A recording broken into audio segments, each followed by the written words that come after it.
بچہ تھا حضور کے گھرانے کا کہ میں نے دیکھا کہ نبی پاک صلی اللہ علیہ وسلم بیٹھے تھے تو یہ حضور سے کہہ رہے ہیں، نبی پاک سے، کہ نانا جی اٹھ کے کھڑے ہو. کہتے ہیں حضور کھڑے ہو گئے تو کہنے لگے میں نے آپ کے برابر جانا ہے. بچے جو مرضی ضد کر لیتے ہیں نا. قد چھوٹا تھا، عمر 7.5 سال تھی. کہنے لگے نانا میں نے برابر جانا ہے. تو نبی پاک صلی اللہ علیہ وسلم نے ہاتھ پکڑ لیے، فرمایا چل پھر ہو جا برابر.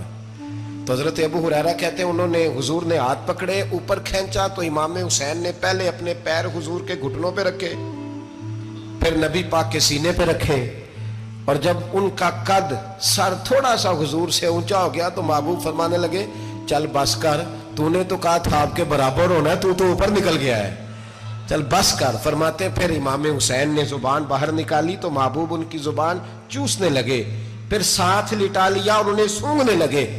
تو میں نے عرض کی حضور آپ حسین کو سونگتے کیوں ہیں؟ تو فرمایا ابو ہریرہ مجھے حسین کے وجود سے جنت کی خوشبو آتی ہے، مجھے حسین کے وجود سے جنت کی. ایک دن حضور گزر رہے تھے، اصل اس طرح تھا کہ یہ نبی پاک کا حجرہ تھا. جن لوگوں کو اللہ نے مدینے کی زیارت کرائی ہے وہ جان سکتے ہیں نبی پاک کا حجرہ تھا. تو حضور کے حجرے کی اس جانب یعنی مسجد کی جو بالکل سیدھ ہے اس کی بیک میں سیدہ فاطمہ رہتی تھی. تو حضور اکثر نہ نماز کے لیے جب نکلتے تو حضرت فاطمہ کے حجرے کے پاس سے ہو کر دوبارہ محراب میں جاتے. محبوب حجرے کے پاس سے گزرے تو امام حسین رو رہے تھے، تو حضرت فاطمہ نے کسی بات میں جھڑک دیا تو امام حسین رونے لگے. تو نبی پاک نماز کے لیے گئے تو واپس لوٹ آئے اور واپس تشریف لا کے کہا فاطمہ حسین کو کیا ہوا؟ عرض کی یا رسول اللہ تنگ کر رہے تھے میں نے ڈانٹ دیا ہے. کیا خوبصورت جملے ہیں حدیث پاک میں. سرکار نے فرمایا فاطمہ اس کو حسین کو نہ رونے نہ دیا کر، یہ جب روتا ہے نا تو میرے دل کو تکلیف ہوتی ہے. تو بی بی صاحبہ کہتی ہیں یہ حکم آیا نبی پاک کا میرے نام، پھر میں نے ڈانٹنا چھوڑ دیا. یہ ان کے فضائل تھے کم، ان کی تربیت خود نبی پاک نے فرمائی، خود ڈیوٹی. میں کسی منطق کا میں اب تو اللہ تعالیٰ معاف کرے، پہلے ہم لوگوں کو کہتے تھے فلانی مجلس میں نہ جانا فلانی، اب تو مصیبت بن گئی ہے، جانے کی ضرورت نہیں، ہر شے موبائل میں آ گئی. مجھے بھیجتے ہیں کہتے ہیں حضرت صاحب یہ ذرا سننا، یہ ذرا سننا. کل کراچی سے کچھ مہمان آ گئے تو اب بچوں نے وہ کلپ سنبھال کے یہ مولوی دیکھو کیا کہتا ہے. اب آیتیں پڑھی جا رہی ہیں قرآن پاک کی، اتنا ٹکڑا یہاں سے لیتے ہیں، اتنا ٹکڑا یہاں سے لیتے ہیں اور ملا کے پتہ نہیں کون سا مکسچر بنا رہے ہیں.